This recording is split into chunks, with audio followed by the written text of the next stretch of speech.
How to log into Bank of America online banking account. Hello everyone, this is Lisa from Create, Login and Delete.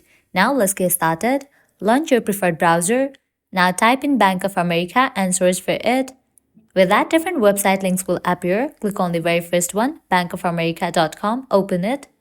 With that, you will be directed to the official webpage of Bank of America. Now at the top right, you will find the option of login. Click on it. With that, you will land to the login page. Now from here, you can easily log into your account. Provide the credentials of your Bank of America account. Firstly, type in your user ID and then type in the password. If you want to save your ID, you can toggle on for this option. In the case you have forgotten your ID or password, you can click on this option to recover it. Once you fill this, click on the option of login, and with that, you will be logged into your account. In the case you haven't registered for your account yet, you can click on this option of enroll and do that. So that's all for this video. This is how you can easily log into Bank of America online banking account. At the end, if you guys find this video helpful, don't forget to like, share and subscribe to our channel. Thank you.